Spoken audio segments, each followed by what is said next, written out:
ICICI Lombard में वो जो ब्लॉक डील हुई थी उस पर अब एक CNBC TV 18 की तरफ से एक न्यूज़ आ रही है कि ये ICICI बैंक जो प्रमोटर एंटिटी है उसने ख़रीदा है और भारतीय एंटरप्राइजेज जिसके पास था अब तक ये उसने बेचा है और अच्छा मूव है यहाँ पर इस समय। क्लीन आउट ट्रेड माना जा रहा है ये। क्लीन आउट ट्रेड के बाद नॉर्मली स्टॉक्स आउट परफॉर्म करते हैं और ये शायद यहाँ पर भी हो रहा है इस समय। ICICI लोम्बार्ड, मानस कोई व्यू इस पर? देखिए ICICI में जो ट्रेंड है वो डेफिनेटली पॉजिटिव है। ये एक फ्लैग पैटर्न का ब्रेकआउट है जिसके टारगेट 1745 के आसपास के आते हैं। तो आई थिंक करंट लेवल से भी 50 रुपए का अपमूव आपको देखने को मिल सकता है। अभी भी करंट लेवल्स पे भी आप खरीदारी कर सकते हैं। स्टॉप लॉसेस 1669 के नीचे लगाइए। ओके, चलिए तो ये इस समय ICICI लोम्बार्ड या ICICI GI इस पर एक व्यू। अब एक काम करते हैं, आज के stocks of the day address करते हैं और सुमित के पास चलते हैं पहले, लेकिन उससे पहले हैवेल्स की बात करते हैं जो आज का स्टॉक ऑफ द डे है। उसमें ये मूव क्यों आया? Sumit, good morning. मॉर्निंग। आज हेवेल्स के लिए जो गोल्डमैन सैक्स की रिपोर्ट है उसकी वजह से एक अच्छी मूव आते हुए दिखाई पड़ी है। गोल्डमैन सैक्स ने एक रिपोर्ट निकाली है, हेवेल्स पे अपग्रेड किया है और अपग्रेड के साथ साथ जो टारगेट्स हैं उनमें करीब 1660 रुपए के आसपास के टारगेट्स के लिए खरीदारी करके चलने की राय उनकी तरफ से आते हुए दिखाई पड़ रही है। मल्टीपल टेलविंड्स की बातचीत उन्होंने की है। पहला, कंपनी एक बढ़िया लीडरशिप के साथ साथ एक अच्छे डिस्ट्रीब्यूशन बढ़ने के साथ साथ एक ग्रोथ रिवाइवल के पाथ पर चल रही है और उनका लग रहा है कि यहाँ से एक अच्छे अपसाइड इस स्टॉक में खुलते हुए दिखाई पड़ेंगे, क्योंकि कंपनी ने जो रिसेंटली कॉस्ट कटिंग की थी उससे कंपनी के मार्जिन को कुछ सपोर्ट मिलेगा और वो गोइंग फॉरवर्ड नंबर्स के अंदर भी आते हुए दिखाई पड़ेंगे। प्लस खुद की मैन्युफैक्चरिंग के सामने आउटसोर्सिंग करने से भी इनकी कॉस्ट में कुछ ईज आउट हुई है, तो वो भी कंपनी के लिए बढ़िया रहेगा। एक ब्रांड्स के ऊपर एक कंपनी लगातार खर्च कर ही रही है, नई कैपेसिटी ऐड की है रिसेंटली राजस्थान में, वो भी कंपनी के लिए कामकाज कर रही है और एक डबल डिजिट रेवेन्यू ग्रोथ की बातचीत Q4 के अंदर एक्सपेक्ट ऐसे किया जा रहा है। साथ ही साथ लास्ट क्वार्टर के नंबर्स में लॉयड्स का एक बहुत स्ट्रॉन्ग नंबर आया था, तो वहां पर भी एक इंप्रूवमेंट लगातार मार्जिन फ्रंट पे आता हुआ दिखाई पड़ रहा है। इस लिहाज से हेवेल्स पे एक बाय रिपोर्ट एक 1660 के टारगेट से खरीदारी की रहा है। और आज के स्टॉक्स ऑफ द डे क्या क्या हैं?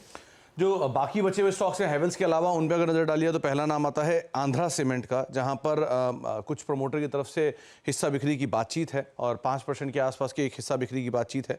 हालांकि ये स्टॉक में शुरुआत जो एक इम्पैक्ट है वो 4% के आसपास का नेगेटिव है। 90 रुपये के आसपास का फ्लोर प्राइस, यानी कि जो कल की क्लोजिंग थी उससे करीब 19% 20% डिस्काउंट पे ये प्राइस रखा गया, उसका एक इम्पैक्ट यहाँ पर देखने को मिल रहा है।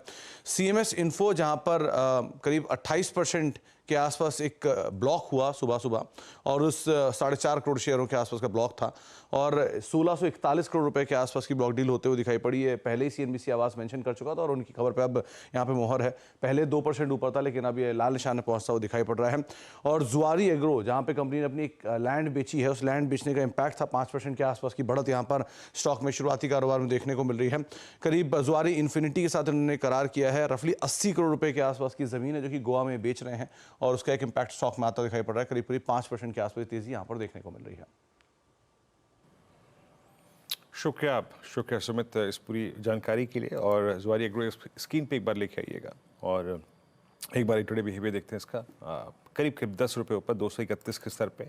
एक बार जरा चार्ट भी लेके आएंगे इसका और यस 231.90 और ये जो लेवल है इसका आप समझ लीजिएगा कि इस वक्त एक पिछले 5-7 दिन जो सेशन था, 5-7 दिन लगभग 19 फरवरी के बाद से अब तक के सारे सेशन के हाइस को ऑलमोस्ट इसने रिविजिट किया, उसके बाद थोड़ा सा सिंक होता हुआ। मीनवाइल निफ्टी करीब 20 अंक ऊपर, बट अगर आप कंपेयर करें आज के लो से, द 10-डे एक्सपोनेंशियल मूविंग एवरेज जोन उससे काफ़ी ठीक ठाक एक डिफरेंशियल मेंटेन कर चुका है। कुछ PSUs में मूव आ रहे हैं। PNB का मैंने जिक्र किया था, वो थोड़ा सा मूव देता हुआ। बैंक ऑफ बड़ौदा इस वक्त थोड़ा सा एक स्विंग जनरेट करता हुआ। लेट्स चेक SBI क्या कर रहा है। SBI सुबह तो सिंक हो रहा था, बट एज ऑफ नाउ अगर आप SBI को देखें तो ये करीब 761 पे यस अच्छा रिएक्शन है। आई मीन कल की बॉडी के ऊपर ट्रेवल करता हुआ। मानस, एक छोटा सा व्यू आपका यहाँ पर SBI पर। देखिए कंसोलिडेशन दिख रहा है काफी समय से। पिछले करीब 7-8 सेशन से अगर आप देखेंगे तो स्टॉक पे लोअर लेवल पे 750 के आसपास सपोर्ट है, ऊपर की तरफ 775 के आसपास रेजिस्टेंस है। बट अगर हम अंडरटोन की बात करें तो वो तो डेफिनेटली बुलिश बना हुआ है। तो अगर आपके पास लॉन्ग पोजीशन है तो 749 के स्टॉप लॉस से आप अपनी पोजीशन में बने रहिए।